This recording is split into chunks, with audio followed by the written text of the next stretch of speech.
Good evening. Andy, thanks for the kind introduction. Before beginning, I feel that I must mention some folks whose selfless devotion to this project made it far better than it otherwise would have been.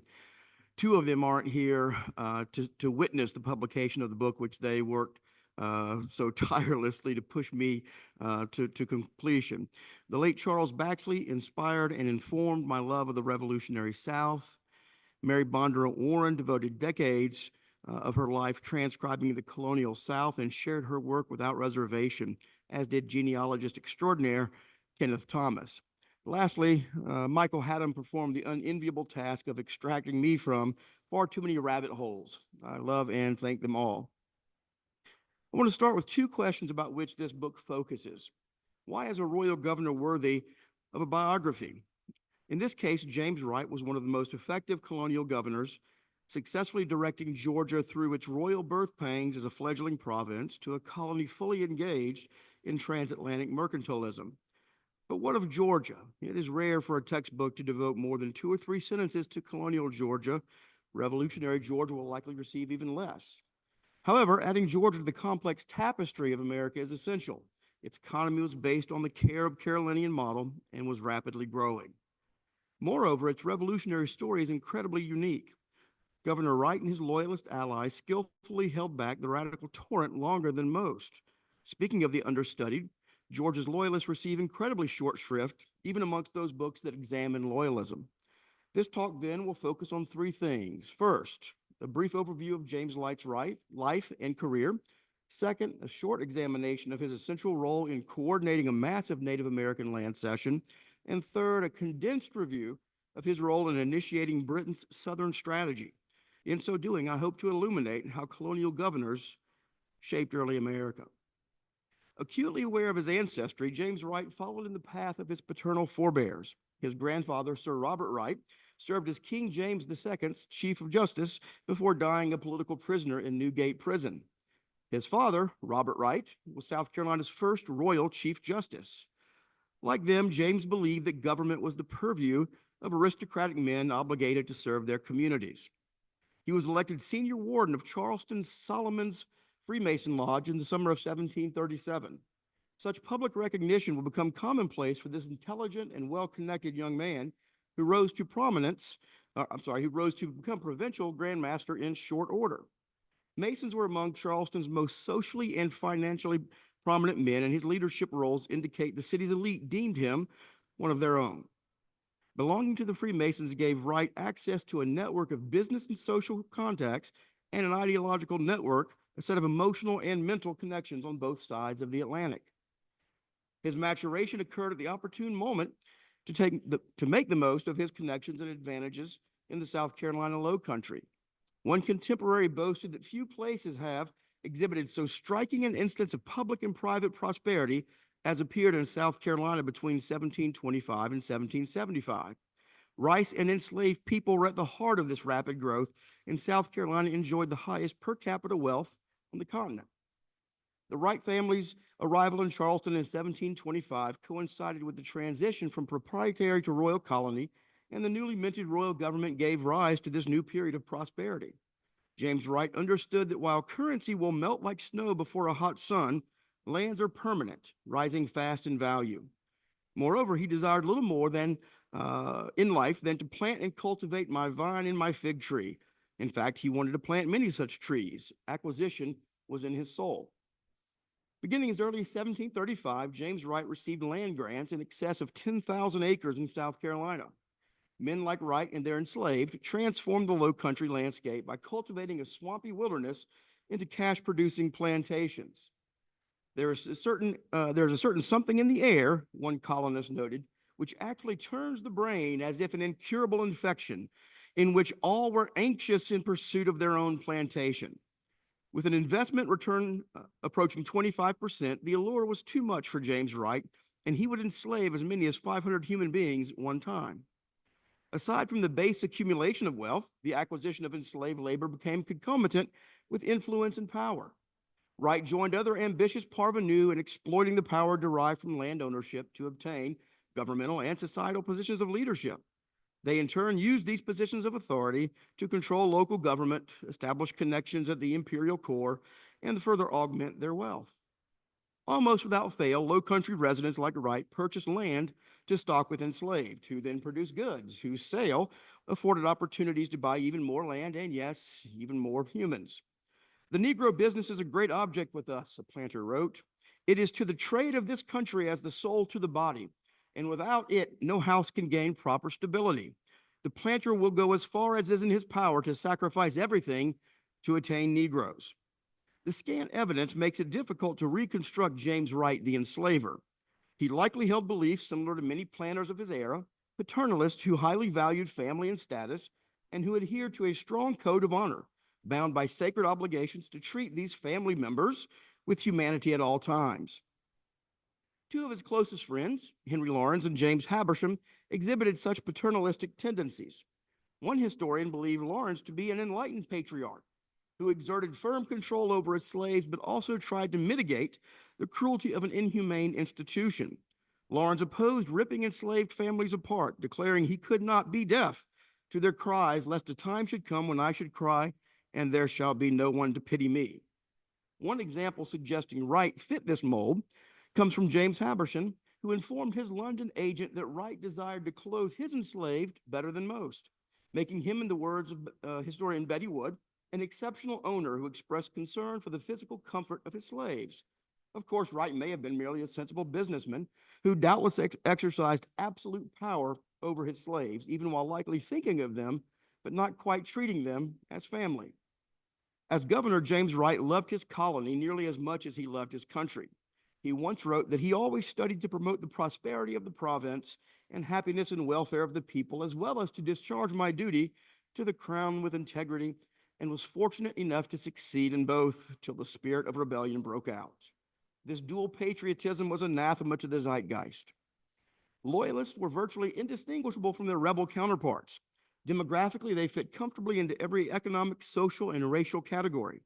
Aside from some imperial officials, both groups identified as Americans rather than Britons. Both admired and sought to emulate British culture. Yet, despite these similarities, loyalists opposed independence. Personal issues, social, economic, and local, figured much more prominently than political ideology in their decision-making process. Serious historical interest in loyalists has been negligible until the past generation or so, but even then, studies of Southern loyalists have been almost non-existent. Historian John Furling suggested that those occupying the top strata of the patriotic hierarchy made decisions that impacted countless lives, determined the shape of the revolution, and to some extent its length, and certainly were important to the outcome of the conflict. These well-heeled aristocrats, he argued, were ideological conduits of the citizenry, giving voice and meaning to previously ill-defined or unarticulated aspirations. But what of those loyalist leaders, those men and women, red, white, and black, who held equally strong convictions and made innumerable consequential decisions? They have often been neglected, cast aside as villains in the American patriot historiography, because, as Thucydides wrote, the people made their recollection fit in with their sufferings. Patriots who remained loyal to their king and country were confined to the status of secondary figures, traitorous scoundrels in the rich drama of the War of Independence. This is especially true of Southern loyalists like James Wright. At the time of his arrival, Georgia remained in the eyes of many a poor fledgling province. His task then would be to validate Georgia's existence by transforming it into a beneficial cog in Britain's mercantilist machine. He brought an array of skills to Georgia and had a firm grasp of the mechanisms of colonial and imperial government, mercantilism, planting, and the law. Moreover, his commitment to success was precisely what the colony needed upon his arrival. He was ideally suited for this position, much more so than most of his fellow governors.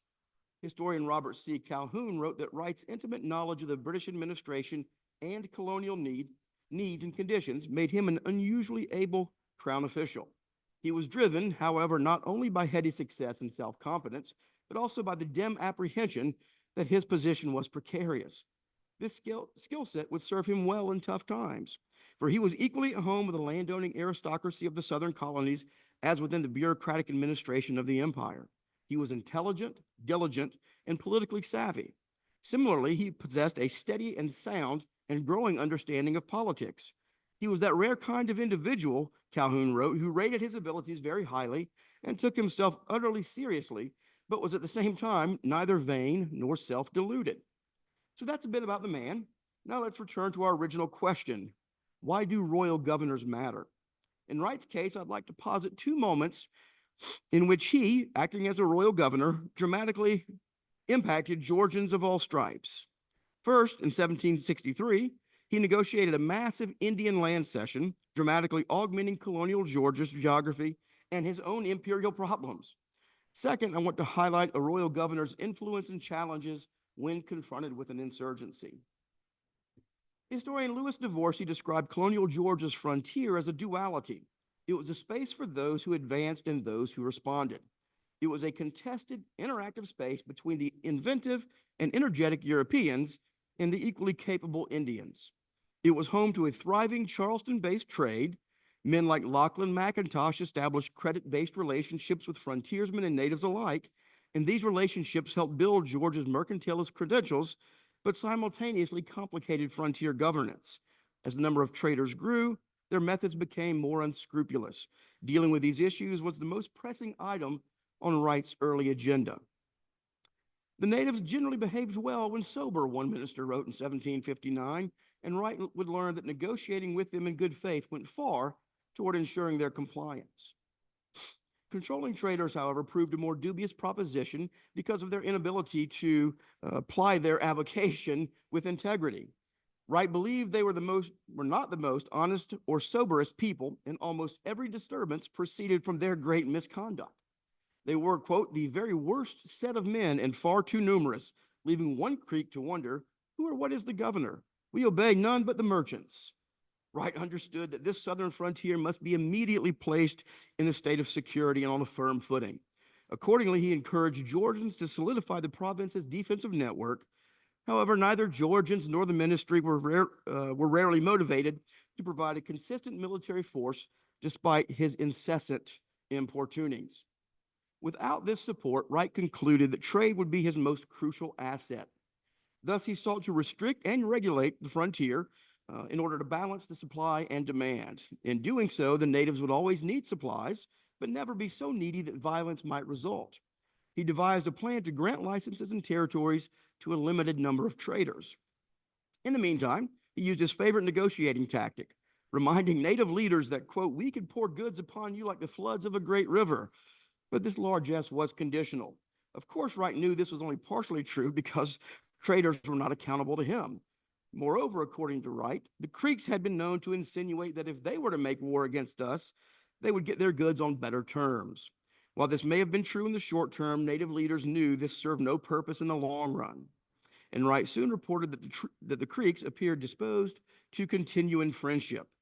These assurances of goodwill, combined with similar messages from the Cherokee, bolstered his esteem in the eyes of Georgians and the king, who expressed satisfaction with Wright's efforts.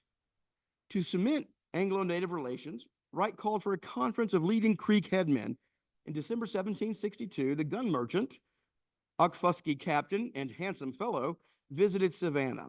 The gun merchant, making his first trek to Savannah, understood his nation's reliance on trade and promised to keep his young warriors on the straight path.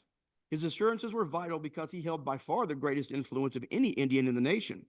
Wright reminded the Creeks of past treaties and expressed concern over the frantic and rash behavior of some of their young men.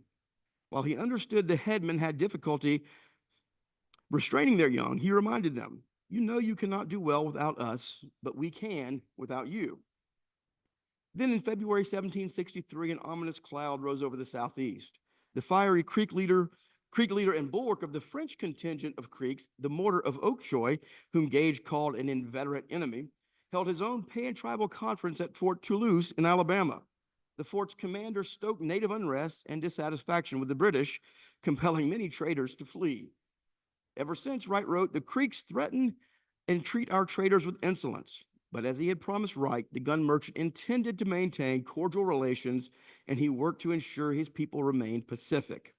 Ultimately, his conference merely resulted in an official protest to Wright, complaining that settlements above Augusta prevented the Creeks from being able to supply their women and children with provisions. But as rumors that the French planned to withdraw from America persisted, In the spring of 1763, the mortar became indignant, grousing to Wright that whites appear to believe that red people have no lands. In June, Indian Superintendent John Stuart reported to London that the mortar and his allies were planning mischief. Then word of the peace treaty reached Savannah in late May 1763, and Governor Wright had no doubt Georgia will begin making great strides very soon. But before long, the battle for the frontier resumed. The nativistic mortar now felt more claustrophobic than ever and began wreaking havoc over the backcountry, killing 3 traders in October and trying to persuade the Cherokee to join him in a war against the British. Although most Creek elders had little interest in declaring war, their young men followed his lead, prompting one Cusita elder to remind Wright of their friendship. As the French made their way to the Gulf of Mexico, the British determined to take control and clear the road for Georgia's expansion. Wright shifted his energies from the daily maintenance of peace to establishing a long-term geographic settlement. Of course, the two issues were intertwined, and the ministry sought to maintain peace, in part through the check of settler expansion via the Proclamation of 1763. Both solutions angered most Americans, regardless of their political beliefs. In June, Wright and Stuart began working to secure a cession of Indian lands. Wright expressed doubts about the willingness of the Indians to engage in such conversations because they had not been the most cordial and friendly of late. Their jealousies and suspicions are really inconceivable. Wright wrote, as they interpreted every new settlement as a confirmation of French warnings about British intentions. For them, the consequences of the Paris Treaty would be an unmitigated disaster because they had relied on their ability to play the Europeans against one another. In Wright's words, they now think the white people intend to take all their lands, and it makes their hearts cross to see their lands taken without their liberty. Many natives realized the British had readily supplied them with goods while the war with France remained in question, but the calculus had now changed. Relations between Georgians and the Creeks were constantly in flux in the early 1760s, but now seemed exceedingly tenuous. Wright reported in September that several men have been killed by a group of Creeks with long-established ties to the French. But much of the blame for the frontier violence must be firmly placed at the feet of backcountry settlers, who constantly encroached on native lands and took advantage of them. Many of them feared that the upcoming Congress would be a land grab. Amid this threatening environment, Wright and John Stuart organized an Indian Congress between the 5 southern nations, the Creek, Cherokee, Chickasaw, Choctaw, and Catawba, and the other southern royal governors from Virginia, North Carolina, and South Carolina. Wright had been eager to settle with the natives, and his role in coordinating the Congress was significant. The logistics for such a meeting were enormous and required great directions between groups with different goals and levels of trust. The other governors preferred to meet in Charleston, which provided a more secure and comfortable location, while the Native Americans desired to meet in Augusta. Wright was able to convince the governors to meet in Augusta.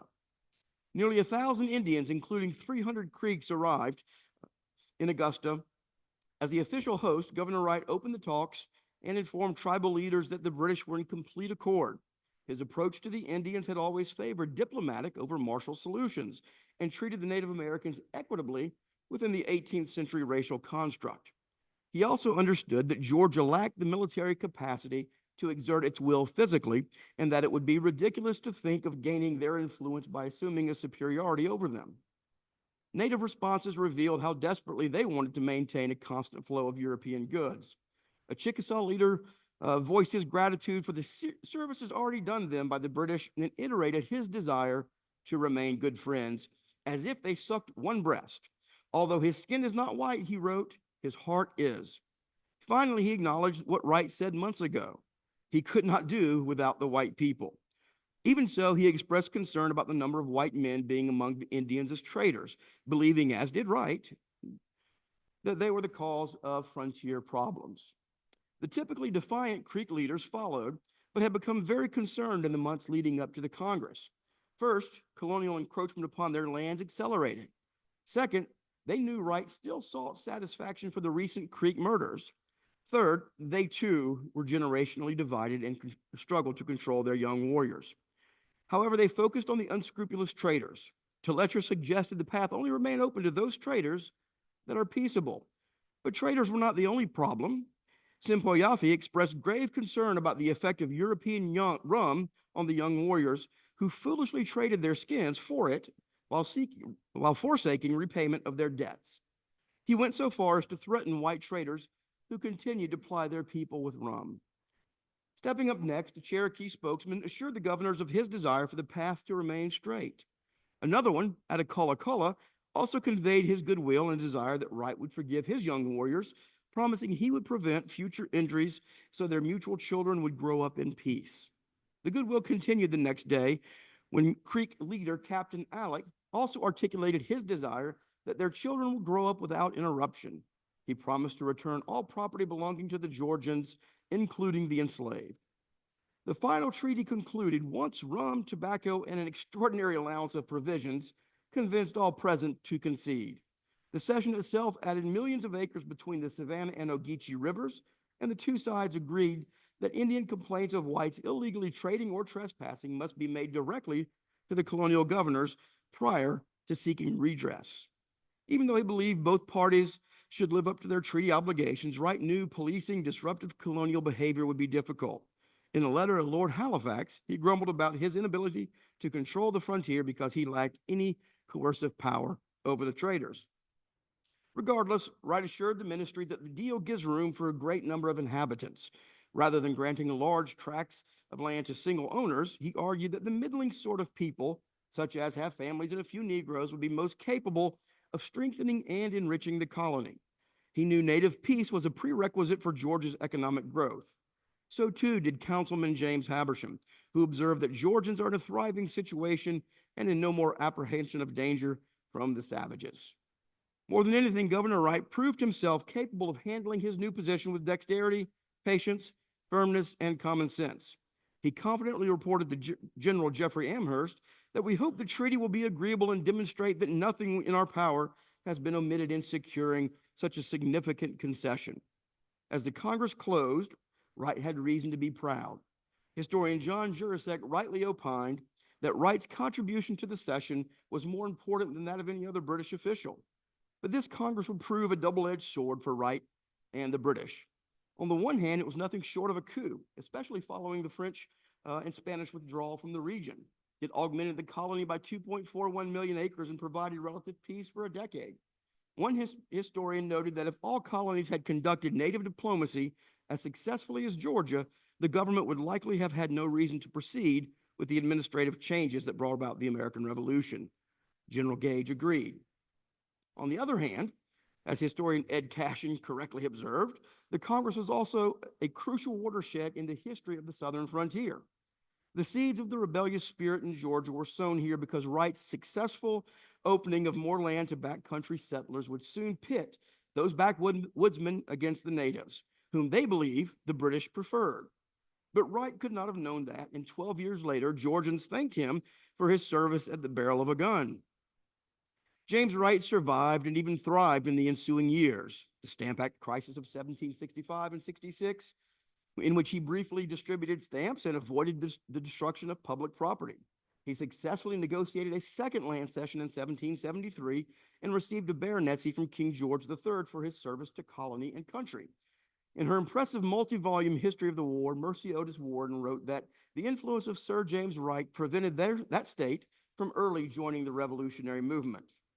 But join they did. As any semblance of normality came crashing around him, James Wright desperately tried to maintain his authority in the summer of 1775.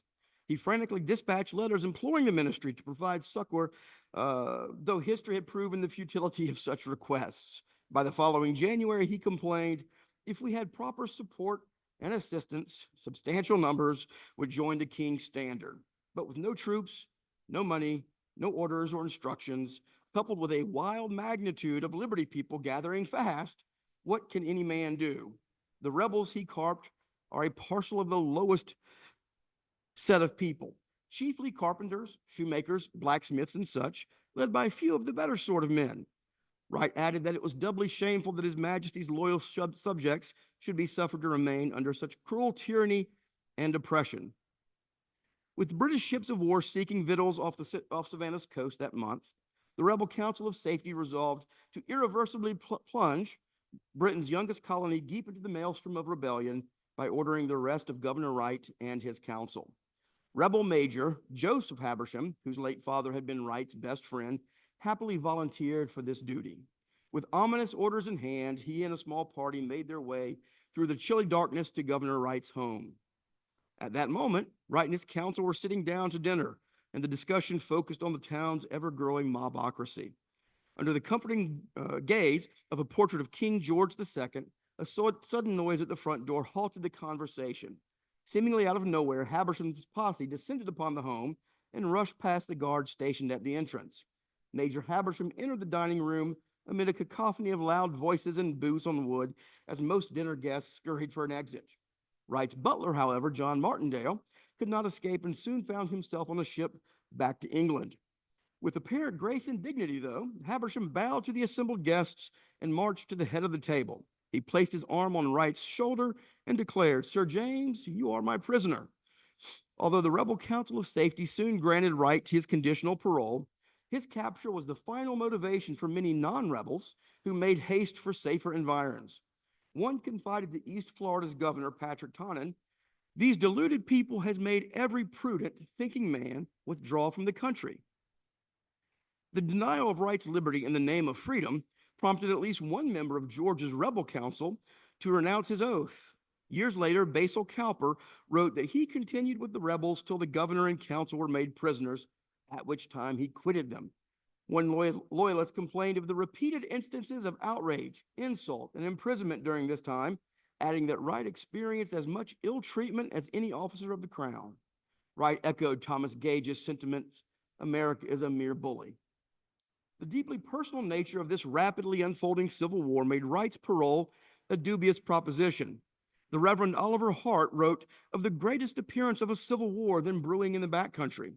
One South Carolinian noted that the revolution honored no law, no friendship, no alliance, and no ties of blood.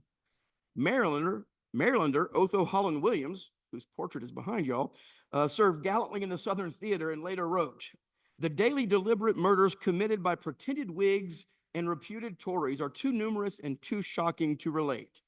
The situation in Georgia was so out of control that a full 12 months before the Declaration of Independence, Georgia's rebel Congress observed, "It is with great sorrow that we are to acquaint Congress that a civil war is begun." Wright had personally been harassed, threatened, and even had his home fired upon. This abuse compelled him to break his parole and seek safety aboard the security of the HMS Scarborough, then in the harbor. During the late night hours of February 11, 1776, Wright and his youngest son Charles and his two daughters escaped through the back door and down the river about 5 miles by land to Bonaventure, where a boat and crew were waiting for him. Thus ended royal government in Georgia, at least for now. James Wright arrived in London via Halifax that summer. In late June, he attended a King's levee. He spent much of the summer at William Knox's home, which had become a hub for American loyalists, especially for his old friend, Governor Wright. Georgia was the last of the 13 mainland colonies to officially rebel, in no small part because of Wright's, these are his words, utmost endeavors to induce the inhabitants to continue in and adhere to their duty and allegiance to his majesty. He added that his colony failed to send delegates to the First Continental Congress and insisted, again, that if only we could have had any support or assistance, we should have kept Georgia out of the rebellion. Georgia, he said, resisted the rebellion for a long while, and for many months, there were only 12 United States. But back in London, Wright and Thomas Hutchinson, the exiled Massachusetts governor, met frequently the next few years. From the outset, Wright assailed the ministry with incessant calls to shift the focus of the war south. No official expressed himself perhaps more zealously than Wright, who, Hutchinson remarked, speaks freely of past measures and as freely of his ideas moving forward. This wasn't a compliment. James Wright, however, was no sycophant, and the ease with which he proffered suggestions triggered an agitated Germain to complain that he can be of little use at present. His ideas of military operations are most extraordinary. But Wright had been Georgia's commander-in-chief for nearly 15 years and successfully directed the colony's complex native relations. He may have lacked a thorough understanding of military strategy, but he understood the situation in Georgia and the southern colonies better than any British minister. He also rightly gauged the pulse of many Georgians who were dissatisfied with the rebel government. These non-rebels were significant in number and of great potential usefulness if adequately supported. These non-rebels were, that's a repeat, a case cogently argued by historian Jim Pica. But Germain thoroughly underappreciated Wright, often keeping him in the dark and rarely seeking his advice. Wright persisted, however, and proved, according to historian Ira Gruber, particularly skillful in emphasizing the advantages of campaigning in the South. Wright insisted in February of 1777 that his ideas flowed from an honest zeal. Although there's no reason to doubt this, his motives must have also been connected to his personal finances, which were impressive. The rebels had confiscated, he said, 523 Negro slaves, valued at 27,787 pounds, roughly 6 million pounds today, and nearly 11,000 pounds of rice from his low country plantations. Regardless, the exiled governor argued that the issue of taxation and taxation alone was the casus belli, and he proffered many suggestions in the hopes of ending the crisis. He suggested that to provide for a mutually beneficial and practical relationship between Great Britain and America, the Crown must grant a generous plan or constitution for America. Additionally, he said, all past treasons and offenses must be forgiven. In the future, he recommended that all taxes in America shall be granted and levied in the respective colonies. Much of this is a restatement of his earlier suggestions in 1774, and war may have been prevented had they been granted prior to the fighting at Lexington and Concord. In the summer of 1777, Wright joined his fellow exiles in sending a lengthy petition to George Germain. They warned of the danger of delaying the military shift southward because loyalists there maintained their patriotism at their own peril. They proffered two reasons for this strategic shift: the strength of Southern loyalism and the importance of Southern trade to the empire. Their long residence in the Low Country enabled them to form a pretty clear opinion how to reduce the rebels. They argued that they had every reason to believe that the colonists would flock to the king's standard in great numbers if a sufficient body of his majesty's troops appeared. They assured Germain that we are well informed and persuaded that there are great divisions in those provinces. These people would exert themselves for his majesty if protection could be afforded them. Former George and William Knox, now Germain's deputy and a close friend of Wright, played an essential role as intermediary between the loyalists and the ministry. This critical relationship, no doubt, gave Wright's suggestions added weight. But a circumspect Germain wanted to avoid being deceived in our expectations and sought corroborating intelligence. He sent James Simpson to South Carolina. Simpson discovered, quote, there are still too many amongst the Americans who will use all their influence to prevent restoration to the public tranquility. But many were fatigued by the exigencies of war. Although he assured Germain that many held out hope for relief from the British, their loyalty was connected to the protection the army could provide. Thus, if the British army could protect him, they preferred British governance over independence. Moreover, the army would be assisted by very considerable numbers, he maintained. His rambling report seemed to verify assurances and convinced Germain to proceed. In fact, according to historian Paul Smith, the anticipated strength of Southern loyalists was the most important factor in the reorientation of British strategy. But the loyalists warned the ministry that reconquering Georgia and South Carolina would be no easy task. Those currently in power in the South will strenuously endeavor to keep up the spirit of rebellion. They also emphasized the importance of controlling the backcountry and fully committing to the plan, as no partial sufferings or temporary distresses will induce their foes to submit. This was important. Wright fully well knew that half measures would serve no cause. Additionally, he noted Britain must observe that the rebels are becoming more powerful every day. These displaced leaders were correct in their assessment of loyalist numbers. The loyalists could shift the war's course if adequately protected and deployed. Writing from his home on Somerset Street, a few blocks from the Thames, Wright shared with Germain some interesting news. George and Lachlan McIntosh, a great rebel leader, had been confined for killing Button Gwinnett, a signer of the Declaration of Independence. This provincial discord, he said, seems to present a most favorable opportunity, as non-rebels may be disposed to return to their allegiance. Furthermore, he offered to aid the reconquest personally and privately discussed his ideas with the king in the spring of 1778. If this meeting was anything like Thomas Hutchinson's encounter 4 years prior, then Wright met with a knowledgeable sovereign who seemed desirous of learning as much as he could about the strife-ridden colony. It would not be long then before Germain initiated the Southern strategy.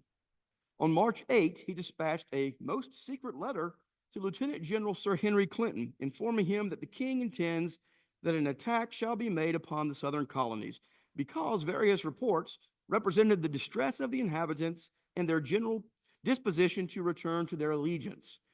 Many of those reports had come directly from Wright, who argued the recovery of Georgia was central to the tenet, was a central tenet of the Southern strategy. Therefore, Germain continued, it is the king's wish that every means were employed to raise and embody the well-affected inhabitants. Furthermore, he told Clinton that if the strategy proved successful, the intention was to leave those to the northward to their own feelings and make them suffer every distress which cutting off their supplies and blocking up their ports might occasion. Clinton was skeptical, fearing that his forces were already spread too thin, which they probably were, but Germain was adamant. So an unenthusiastic Clinton assembled a force under the leadership of Lieutenant Colonel Archibald Campbell, whose primary directive was to possess Savannah. This he did with incredible celerity in the winter of 78-79. But unaware of the full extent of these preparations, Wright spent the second half of 1778 fraternizing with London's most important players. His calling cards included, among others, William Pitt, the third Earl of Bute, George Germain, Geoffrey Amherst, Thomas Gage, Sir William Howe, the third Earl of Egmont. He also remained in close contact with former royal governors such as Thomas Hutchinson and Lord Dunmore. Campbell's victory in Savannah and Major General Augustine Prevost's subsequent triumph in the Georgia backcountry in the spring of 1779 would be monumental for James Wright. The feeble resistance they met and provided Germain with indubitable proof of the disposition of the inhabitants to support the royal government. Wright learned of Savannah's restoration no later than February 27, and even though Campbell urged Germain to send a civil governor with all speed, Wright knew of no plans to return.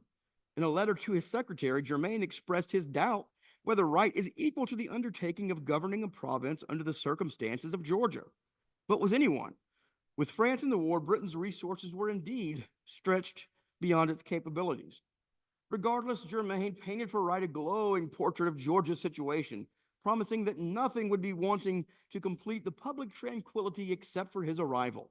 He told Wright that his knowledge of the temper and disposition of Georgians would be indispensable in determining the next course of action. Most importantly, perhaps, was that Germain's instructions heeded many of Wright's earlier suggestions. James Wright now prepared to return to Georgia, his home for 2 decades. Emotions and memories must have overwhelmed him as he contemplated this next journey.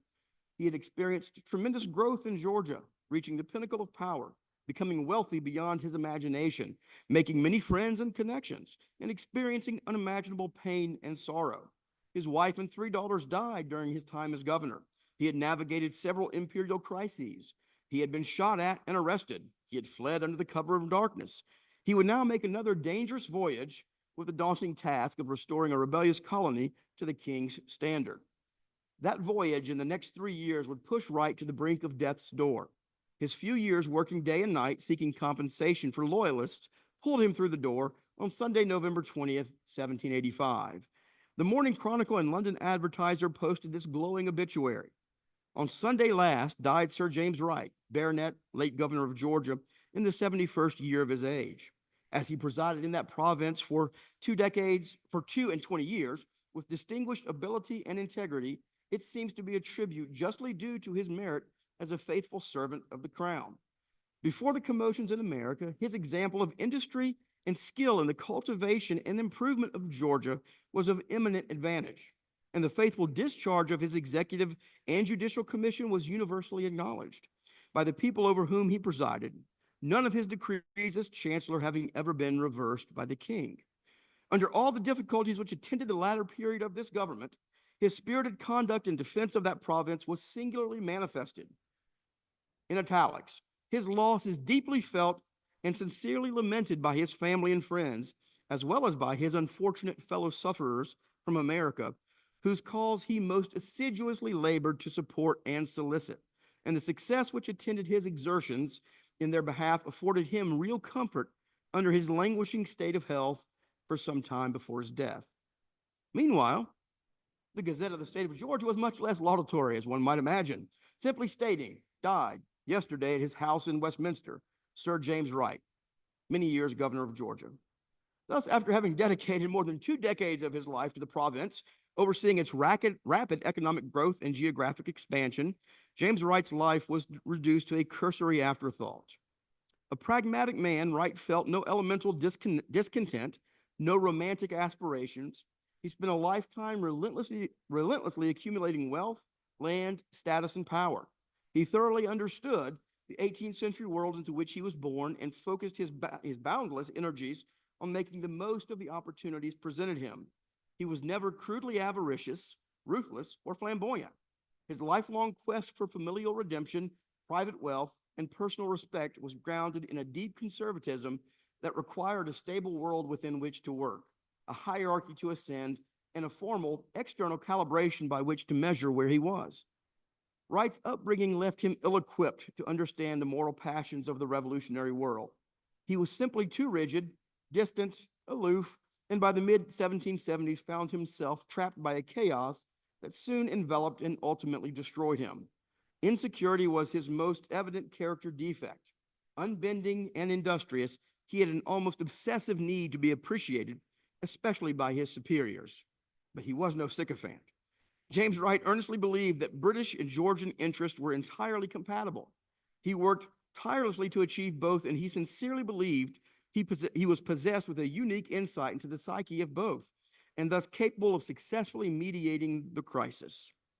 English born, he spent 20 years in London, usually near the power's epicenter, yet most of his life remained on the periphery in Charleston and Savannah.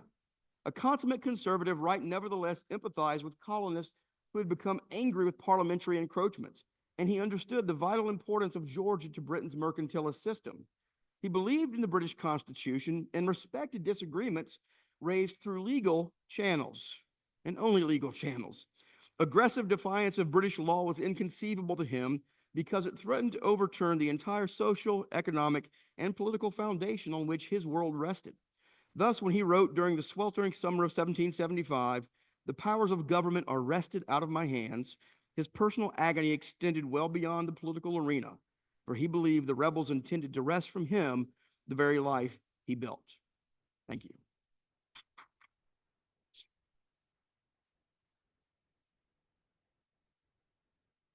Thank you very much, Dr. Brooking. We will now open up the floor for questions, both in person and on Zoom. If I could kindly ask those of you in person to raise your hand and wait for the microphone so our friends on Zoom can hear you, it'd be much appreciated. Thank you. Yeah, just an excellent presentation. And as a reader of your book, I also recommend your book. It's very, very good. A question I have for you around this is that, many historians have long alleged that the British officials overestimated the level of loyalist support. Do you believe that Wright also overestimated that, or do you think he had a good finger on the pulse of what was going on and just felt like force was the only way to make that happen? Can I say yes, yes, and yes? Yes, I think he had a good pulse on the situation. Yes, I think he was prone to hyperbole when stressed. And yes, he absolutely believed that force was the only solution. He worked incredibly hard during the Stamp Act crisis, and was heartbroken when it was repealed. In 1766, he complained to the ministry that that is the way to lose the colonies, is by letting them determine policy. So yes, that's a good question. Thank you.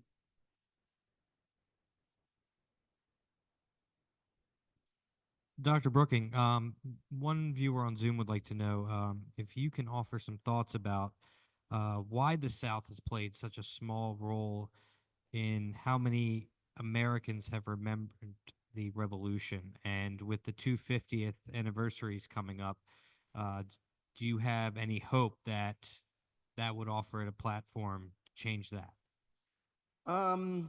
As far as why, I suppose there could be many reasons. One of which is that the northern focus of most of our early textbooks. Michael Haddam has written 2 important books about history and memory, and how the story of the American Revolution evolved in the late 18th and early 19th century, and all the way up to today. And I would encourage those with that question to seek his work because he specifically deals with that question. I hope that that this book and the one I'm currently working on about Henry Lawrence will address a small need, I think, that exists in the historiography. The Battle of Savannah, the Siege of Savannah, was the second deadliest fight in the entirety of the American Revolution. I teach in Atlanta, Georgia, and my students have never heard of it. So we've got work to do. Very good.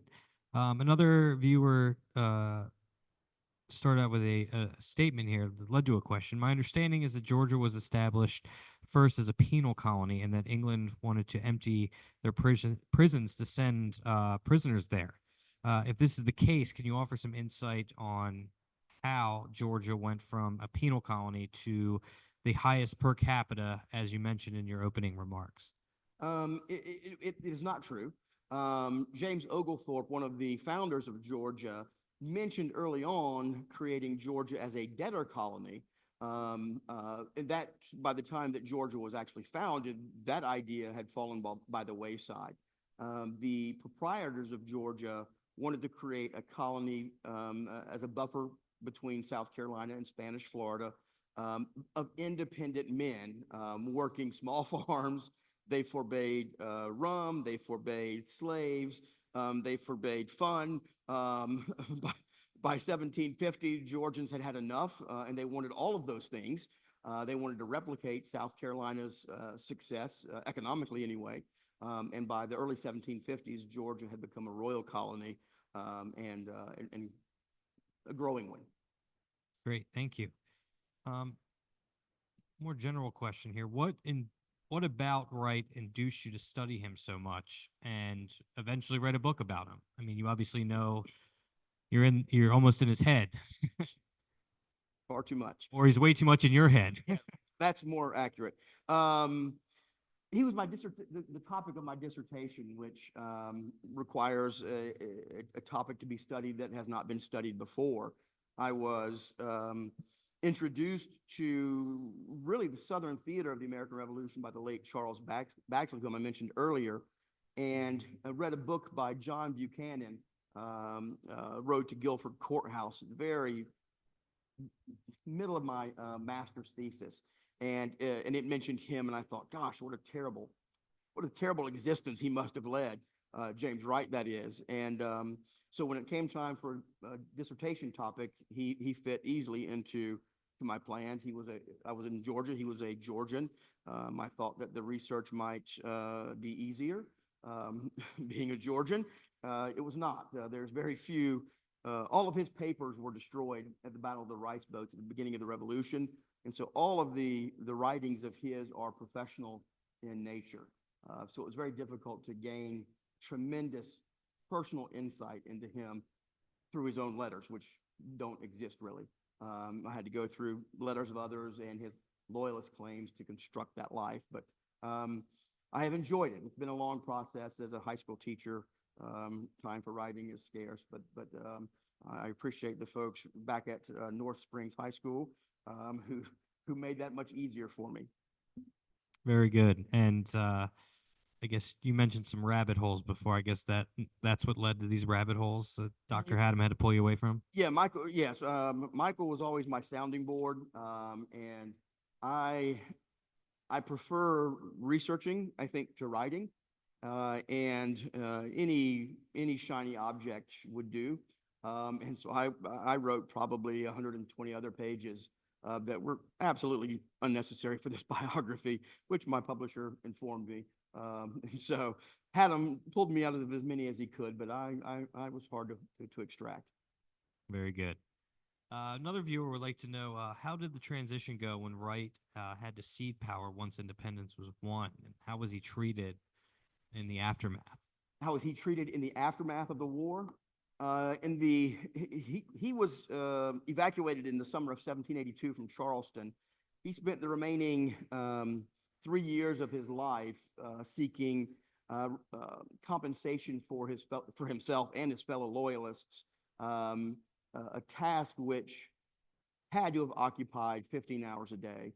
the correspondence and the Loyalist claims related to that. He signed hundreds and hundreds of affidavits, sometimes with, full reports of who this person was, what they did, and so forth. And like I said, that I think really was what kind of the war and the hassle of the Loyalist Claims Commission took his last breath. I've spent quite a bit of time down in Charleston, South Carolina, and sort of following the history of this period. And I'm always struck by, honestly, how few people lived there and how small the population was. And one of the things that always intrigues me is how families sort of moved on. And kind of continuing on that last question, any word on what happened to his sons? Did they return to the United States? Did they stay in the UK? I mean, what happened to them? Great question. Yes, thank you. And I've had people email me asking, trying to find their own genealogy. I think I'm related. You're not. No one is anymore. His sons died without heir. His son, James Wright Jr., who fought in a Loyalist brigade, was wounded at the siege of Savannah. He became the second Sir James Wright, but died in the second decade of the 19th century without children. So that line is ended. Yes, sir. Another viewer online would like to know, did Wright seek to be involved in or promote a rumored possible, quote, partial independence and, quote, settlement under which Georgia and other southern states would have remained as possessions of Great Britain? Yes, there was his promotion of it. I can't speak to so much as I can say that was a consideration, a thought of his, that even if the rest of America can't be subdued, South Carolina and Georgia sure would make a nice accompaniment to the British Empire, including those colonies in the West Indies. So that was certainly a conversation that was had. His actual promotion of it, I can't speak to, but yes, he would have been fine with that. Great, thank you. And last but not least, where can we find your book? Where can we purchase a copy? Anywhere, Amazon, Barnes and Noble, the same places. And my follow-up, can you give us any insider scoop on your next book? I am, well, because I'm here researching it and was here this summer researching a biography of South Carolina's Henry Lawrence, who was a close friend for quite a while of James Wright. In fact, he mentored James Wright's son, Alexander Wright, in his mercantilist firm, only to inform Wright that he doesn't think his son has the capacity to be focused enough to be a merchant, which was probably right. But no one has written a biography of Lawrence since 1915. Duncan Wallace wrote a fine book then. So much more has become available, information has become available to us. Yes, I think he absolutely is. And I am so excited to be working on Lawrence because the evidence is plentiful, maybe too much so. See the comment about rabbit holes earlier, but still, I'm excited to have someone who has papers that are extant. Very good. We look forward to reading that. If it's anything like your book on Wright, we definitely look forward to it. So thank you very much for coming down here and speaking up for us and speaking for us. Thank you for attending in person and online and for your continued support of our mission. Get home safe. We'll see you next time. Thanks a lot. Thank y'all for coming.